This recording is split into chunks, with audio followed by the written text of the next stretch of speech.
Hi everyone, this is the tutorial for the front-running bot version 3 that is made by Gil Ferguson Software. It's freely available on GitHub and fully open source, written in simple JavaScript, easy to read and easy to modify if you so do so, even though the default settings work fantastic. I went ahead and tried it out for 28 days, and this was my starting Ethereum. Now you can set the settings for Ethereum, BNB, or Polygon. I've only tested on Ethereum, so that's all I can give really testimonial to.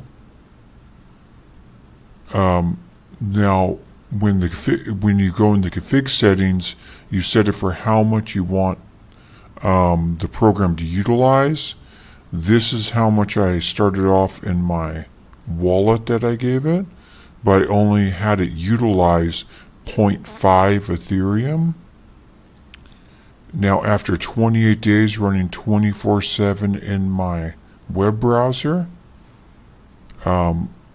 I ran in the Firefox web browser. I have a Windows 10 laptop, so it just ran right there, just left my laptop running.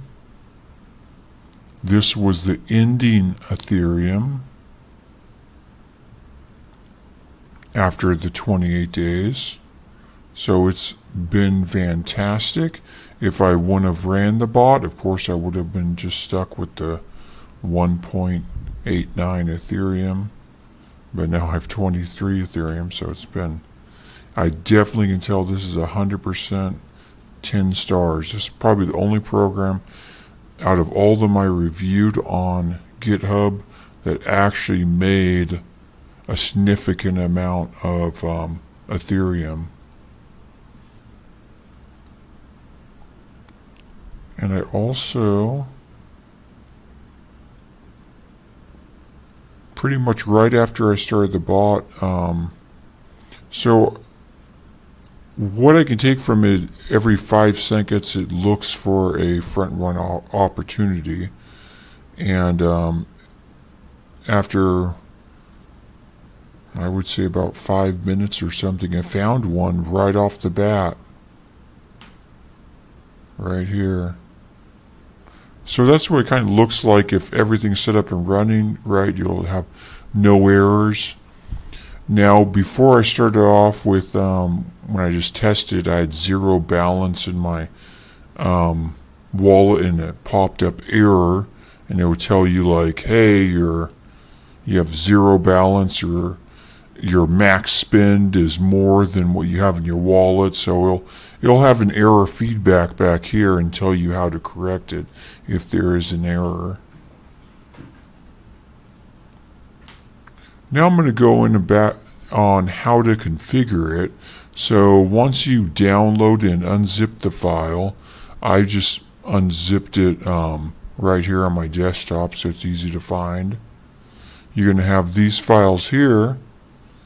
The config file is the one that you're going to configure stuff in, so you just want to open that and edit. On Windows, I just use my notepad.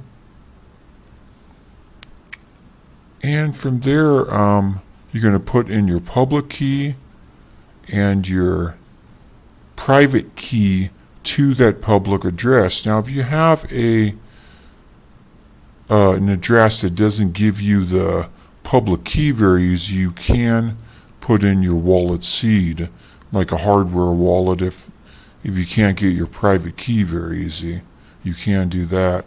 And also, if you do put your wallet seed in, you can also pick the actual public address you want to use out of that wallet. So look, I'm going to go ahead and pause it for a minute and make a just account with no money in it, so I can go ahead and put in a public and private key. So hold on. Okay, I made an address just for this video. don't bother trying to copy. It's never going to have any money on this address. So I'm going to put in my public address right here. And now I'm going to put the private key to that address right here.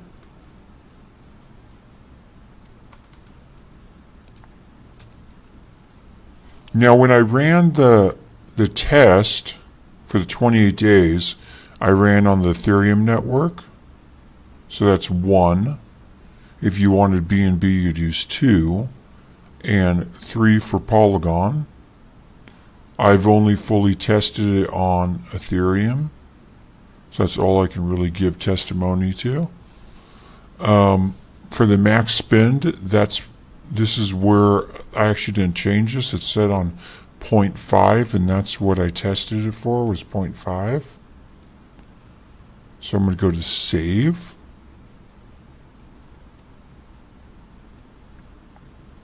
And now, or I'll also talk about this, the transaction hash. So any transaction this program makes, it will be saved in the transaction hash text. So you can go back and review each transaction if you wanted to see what the program's doing.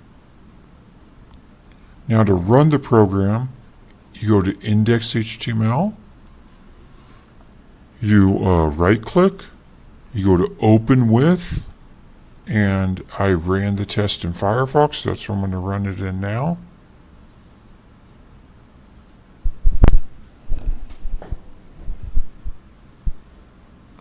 And you'll see that, oh my god, so yeah, so since the wallet balance is 0 and the max spend is 0.5, it's going to throw you an error here.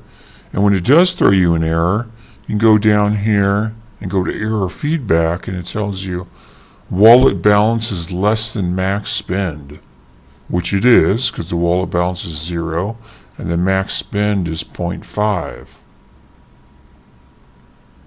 So, but that's pretty much how you configure it and how you run it.